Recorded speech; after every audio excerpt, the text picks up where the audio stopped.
What's going on, guys? Welcome to Gridborn's Film and TV Podcast, the podcast where I review everything film, television, Hollywood news, and maybe gaming, and maybe news from my school, which is Nazareth. In today's episode, we are going to be discussing my review of Kingdom of the Planet of the Apes, which I saw the day it came out on May 10th.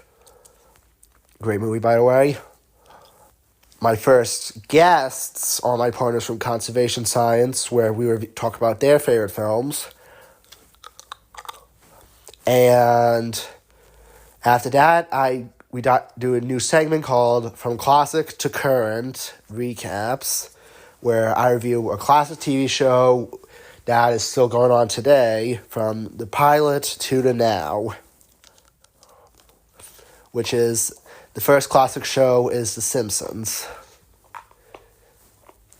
And second, actually no and second. So anyway, let's get started. Action.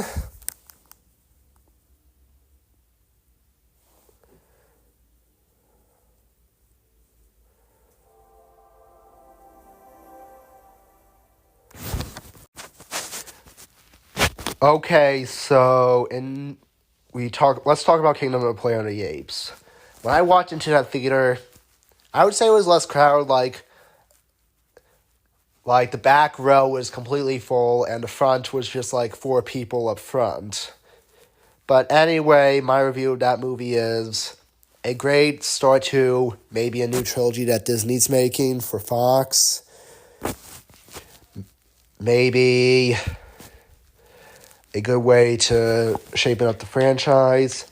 And maybe a great film for 2024. Otherwise, let's say Dune 2 or maybe, I don't know, crappy Doctor Who, even though that show sucks now, which I'm not going to talk about anymore.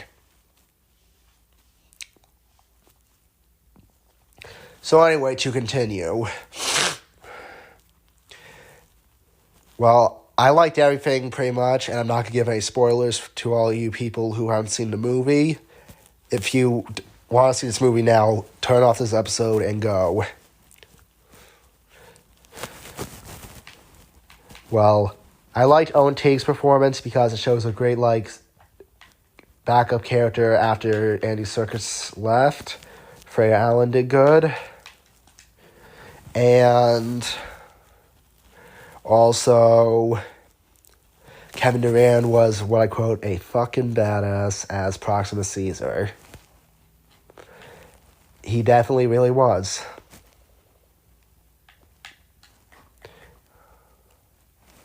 So, hope you guys enjoy seeing Kingdom of the Planet of the Apes out in theaters now, or wait until it comes on Hulu on Disney Plus in a few months.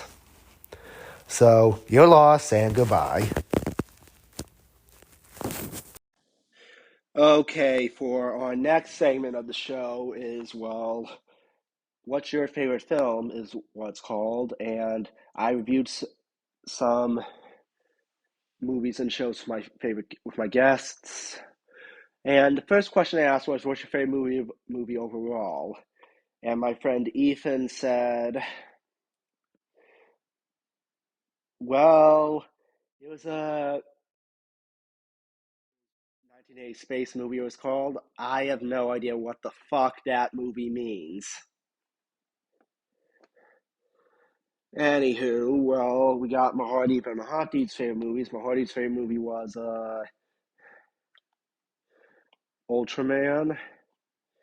And this other weird film Mahadeep said.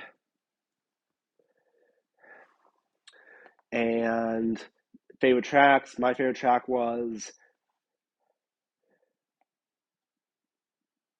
Earned It by The Weeknd from the film 50 Shades of Grey, which I have not seen.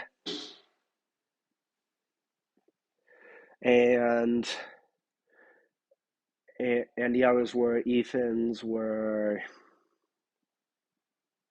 oh god, No, sorry for the embarrassment, folks. I kind of forgot. And Ethan, Mardeep, and Mahadeep, if you're listening to this, I am truly sorry. Forgive me. I'll try to work it out better next time for having a guest on the show. Okay, for all you Marvel fans, well, you know how, let's say Bob Iger decided to cut content again? Any thoughts? Any thoughts? Well, he now decided to do a less content output for, 3 movies or 2 movies a year and 2 TV shows. Does anyone like that? Plus, I'm here to announce the upfront presentation news, where besides a Wizards of Waverly Place, fuck that show, we are now going to see, the final installment, not installment, the last thing for the Agatha series, now named All Along. So let's hope that's good. The following things from Marvel Studios, television, since they revived it. Agatha All Along, September 18th, 2024. Data Born Again, March 2025. And Ironheart, maybe May 2025. When the Phase 6 can get Disney Plus shows.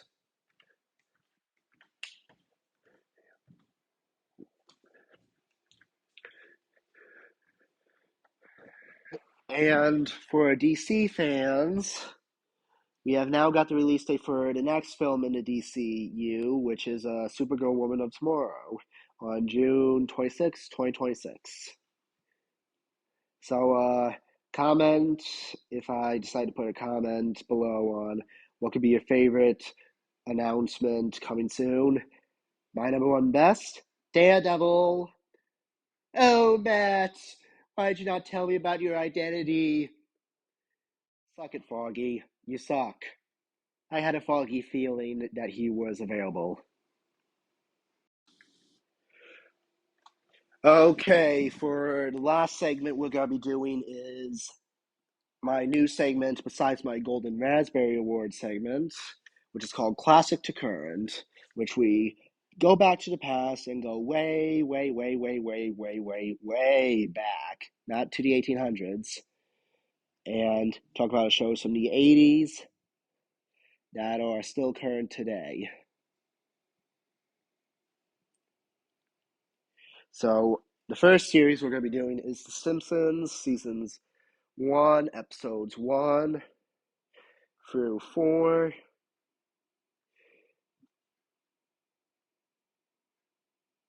So let's get to it.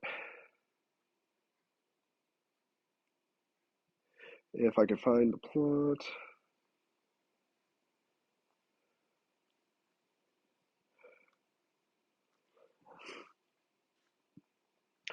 After attending the Springfield Elementary School Christmas pageant, the Simpsons prepare for the holiday season. Bart and Lisa write letters to Santa. Lisa asks for a pony, which Marge tries to tactfully discourage by claiming that there would not be enough room for one in Santa's sleigh.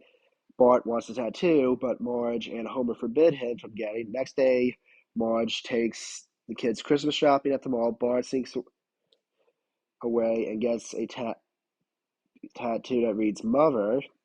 Why would he want that even though he's a fourth grader? Thinking that Marge will like it. Before the artist can finish the tattoo, Marge finds Bart and drags him to the dermatologist to have it removed. She is forced to spend the family's Christmas budget on the procedure, believing Homer's Christmas bonus will cover the gift. At the Springfield nuclear power plant, Mr. Burns cancels this year's employee Christmas bonus when he learns Marge spent the family's holiday money on the tattoo remover. Homer moonlights as the shopping mall Santa at the suggestion of his friend Barney Grumble. While at the mall on Christmas Eve, Bart removes Santa's beard, exposing Homer's secret. I'm Bart Simpson. Who the hell are you? Bart apologizes for the prank and praises his father, moonlighting to give the family's Christmas presents. After Homer's Santa gig pays far less expected due to deductions for training and uniform, he and Bart receive a Greyhound racing tip from Barney. At Springfield Downs, Homer bets all his money on the last entry named Santa's Little Helper for a 99-1 long shot. The Greyhound unfortunately finishes last as Homer and Bart unfortunately leave the track. They see dog's owner yell and abandon him for losing the race. Bart pleads Homer to keep the dog as a pet. They return home, where Homer's confession is not getting his Christmas bonus is interrupted when Bart introduces Santa Little Helper to the others. The family is overjoyed by a gesture and sings Rudolph the Red-Nosed Reindeer.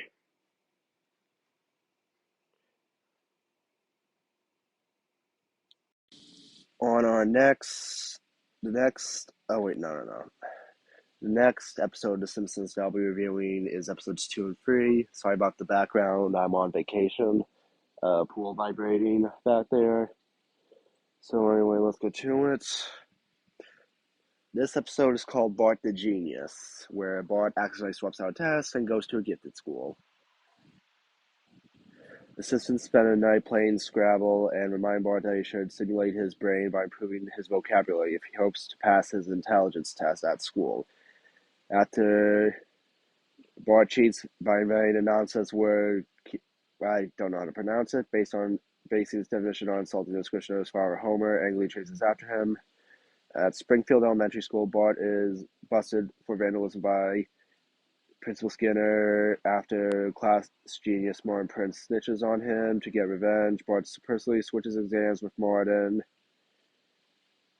And when the school psychologist, Dr. Pryor, studies his IQ test, results labels Bart a genius. Homer and Marge enroll him in a school for academically gifted students. Neither Lisa nor Skinner are fooled by Bart's supposed genius, but Skinner is pleased with that Bart no longer attends Springfield Elementary.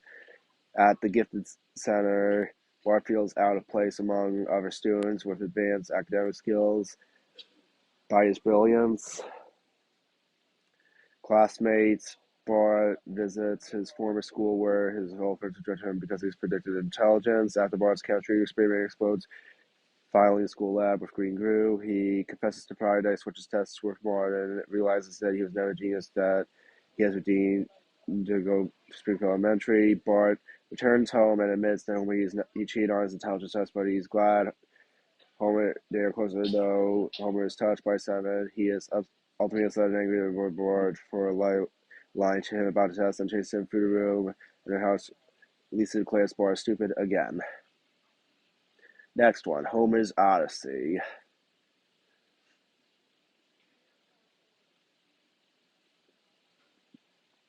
Mrs. Krabappel takes Bart's class on a field trip to Springfield Nuclear Power Plant.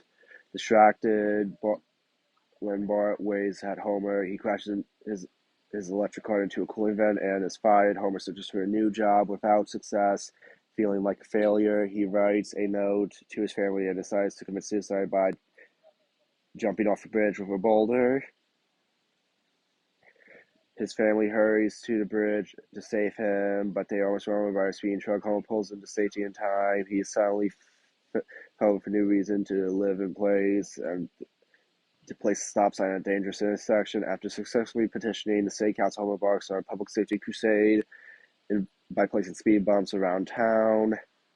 Inspired by his new safety effort, not giving up to find a new job, Homer takes the biggest danger in Springfield, the nuclear power plant. After Homer rallies people to his cause, Mr. Burns decides to end this fear by creating Homer new offer as the plant's safety inspector. Along with the highest salary, Homer, torn between his principles and his livelihood, cheerfully tells his father they must fight their battles on their own, point on, and takes the job. Okay, for the next batch of episodes will be of The Simpsons, episodes 4 and 5, and 6. So anyway, let's get to it.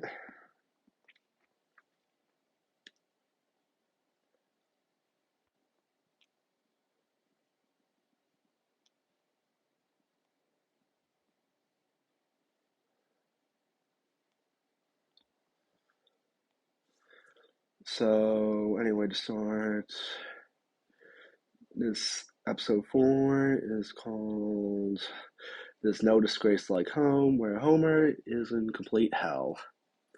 By that, you mean Homer takes his family to a company picnic where he's embarrassed by the behavior of Bart, Lisa, and Marge, Mr. Burns. Homer's Bart fights any employee whose family members are not enjoying themselves. When Homer notices that Mr. Burns approves of all normal and well-manned families who treat one another with respect, he wonders why his own family is so dysfunctional. The picnic is a catastrophe when Bart chases and tortures the swans. Lisa swims in the fountain. Marge gets drunk and performs a musical number. Homer tries to prove a point to Bart and Lisa and Marge by taking them on a tour of the neighborhood, peeking at the windows to observe the other families. This excursion makes the others uncomfortable for invading their family's privacy, and when Homer shoots them for trespassing, despite Homer visits Moe's Tavern, where he sees television for Dr. Monroe's Family Therapy Center, and Homer was happy for that, and signs up the Simpsons for appointments.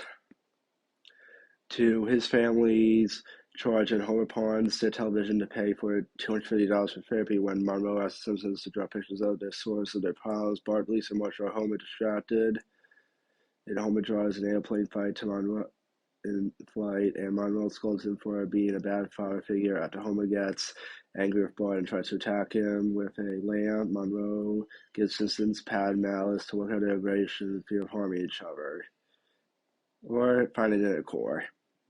In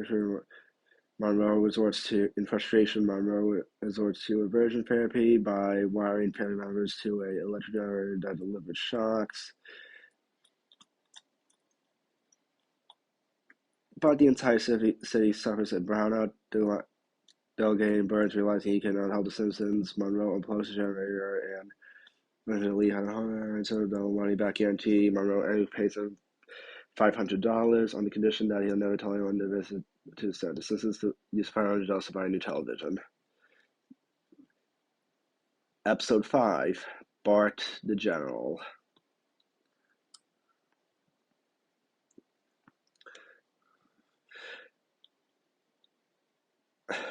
When Bart gets into a fight with Nelson Mutz, the school bully, after Nelson's friends stomp on Bart's cook hates at Lisa bait for Miss Hoover's birthday party. Nelson beats up Bart after school and warns him to expect the same party the next day. Martin encourages Bart to reason with Nelson, but Homer urges to bend behind the rules and fight dirty. Bart follows Homer's advice and gets beaten up. He again turns to Grandpa Simpson.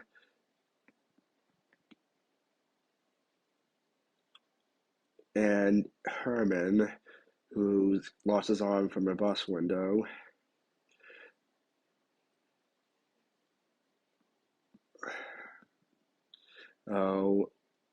Trains Millhouse, etc., to be a part of the, I would say, World War Nelson, I think.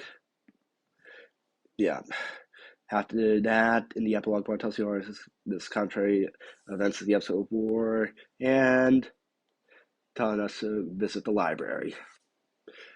And for the last one, it's episode 6, so if I didn't mention that in the last one.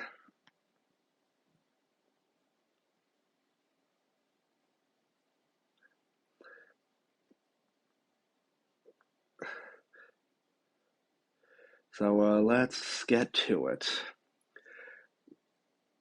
Lisa wakes up one morning sad and at school, she gets in trouble with her music teacher for improvising, becomes irresolute to play dodgeball with Jim. Homer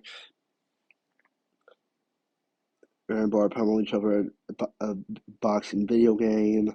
Despite Homer's attempts, he is unable to defeat Bart. Homer and Marge try to cheer Lisa up, but she is confused with the exorcism in the world. She meets Bean Gums Murphy, plays the blues. Homer goes to the arcade to practice and went to a jazz club. And Bleeding Gums Murphy sing a song by Lisa. So thank you guys for listening to this episode, and I hope you enjoy it. P.S. Apes together strong.